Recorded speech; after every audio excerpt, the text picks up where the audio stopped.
আমি যাদের মাটির বাড়ি তাদের বলতে চাই, 3 বছর ধরে মোদি বাবু, মোদি সরকার, বিজেপি সরকার কোনো টাকা দেয়নি আপনাদের ঘর তৈরি করবার জন্য। 100 দিনের কাজের টাকা দেয়নি, রাস্তার টাকা দেয়নি। 100 দিনের কাজের টাকা কে দিয়েছে? আমাদের সরকার দিয়েছে। 59 লক্ষ জব কার্ড হোল্ডারদের টাকা আমরা দিয়েছি সরকার থেকে। এবং আগের বছরেও 45 দিন কাজ আমরা করিয়েছি জব কার্ড হোল্ডারদের। আর এখন থেকে এটা চলবে। 50 দিনের কাজ তো দেবই, দরকার হলে 60 দিনের কাজও আপনারা পাবেন।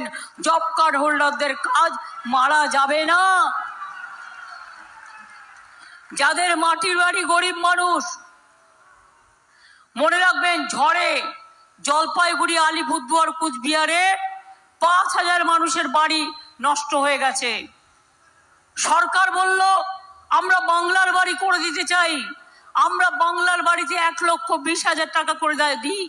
ইলেকশন চলছে বলে ইলেকশন কমিশনের পারমিশন নিতে হয়, যেহেতু এমসিসি কোর্ট চলছে। আজকে 6 দিন আগে বলেছি, এখনো পর্যন্ত পারমিশন দেয়নি। তুমি তো শুধু বলবে হ্যাঁ তুমি করো, টাকাটা আমার, টাকাটা বিজেপির নয়, ওদের পকেটের নয়, টাকাটা আমরা দিচ্ছি। 11 লক্ষ বাড়ির লিস্ট আমরা পাঠিয়েছিলাম কেন্দ্রের কাছে, সমস্ত স্কুটিনি করে। আজও যারা মাটির বাড়িতে থাকেন জেনে রাখবেন, গরিব মানুষ, কেন্দ্রীয় সরকার করেনি। আর ইলেকশনের আগে বিজেপির কল সেন্টার থেকে ফোন করছে। ফোন নাম্বারটা কোথা থেকে পেয়েছে? আমাদের থেকে পেয়েছে। কারণ 11 লক্ষ লোকের নাম আমরা পাঠিয়েছিলাম তাদের বাড়ি দেওয়ার জন্য।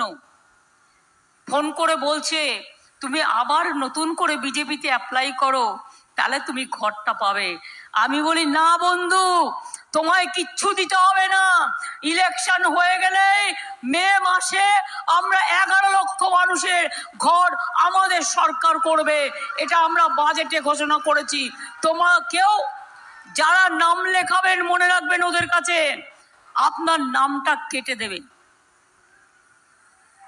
খবরদার ওই পায়ে পা দেবেন না।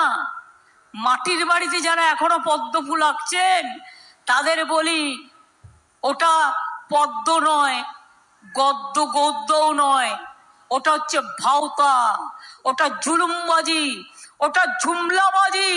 আমরা চাই জয় জোহার, আমরা চাই ভূমিজ সম্প্রদায়, আমরা চাই গরিব মানুষের ভালোবাসা, আমরা চাই বাঙালি, অবাঙালি, আদিবাসী, মাহাতো সবাইকে নিয়ে একসাথে থাকতে।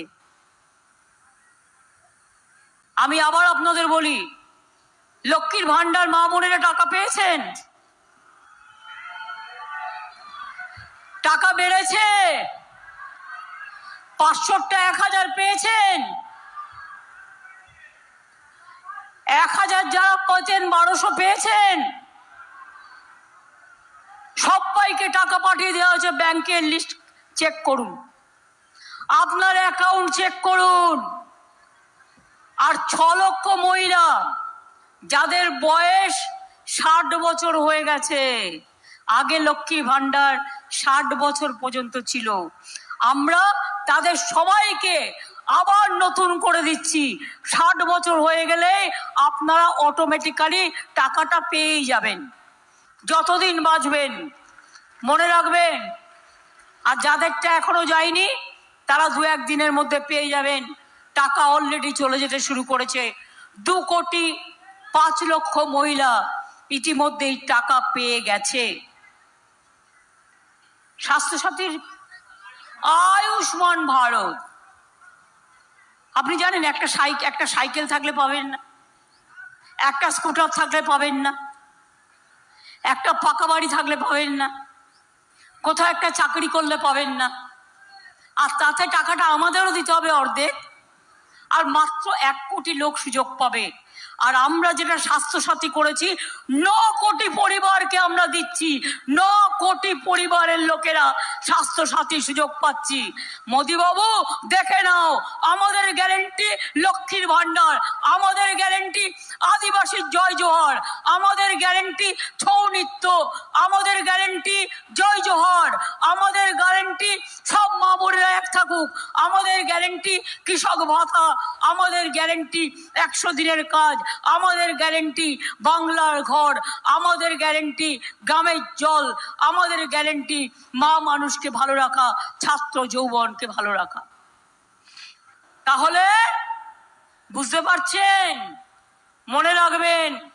তাই আগামী দিন লক্ষ্মীর ভান্ডার চলবে, আদিবাসী ভাতা চলবে, তপশিলি জয় জোহর ভাতা চলবে, তপশিলি বন্ধু জয় জোহার আদিবাসী ভাতা চলবে, ধামসা মাদল চলবে, অরণ্যের পাট্টার অধিকার থাকবে, উদ্বাস্তুরাও পাট্টা পাবে, চা বাগানও বাঁচবে, ইন্ডাস্ট্রিও বাঁচবে, হোটেলও বাঁচবে, পাহাড়ও বাঁচবে, পুরুলিয়া রূপসী বাংলাও বাঁচবে।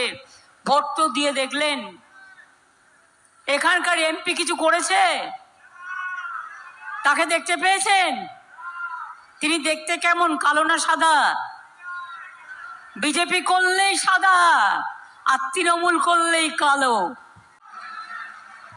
আর আমরা থাকলে লক্ষ্মীর ভান্ডার চলবে, কৃষক ভাতা চলবে, আদিবাসী ভাতা চলবে, তপশিলি ভাতা চলবে, স্টুডেন্টস ক্রেডিট কার্ড চলবে, বিনা পয়সায় রেশন চলবে, মৎস্য সাথীদের প্রোগ্রাম চলবে, আদিবাসীদের ভাতা চলবে, তপশিলি বন্ধু চলবে, ছৌ নৃত্য চলবে, ধামসা মাদল চলবে, মানুষের স্মার্ট কার্ড চলবে, সব কাজই হবে। বাদ বাকিটাও করে দেবো, দেখে দেবো।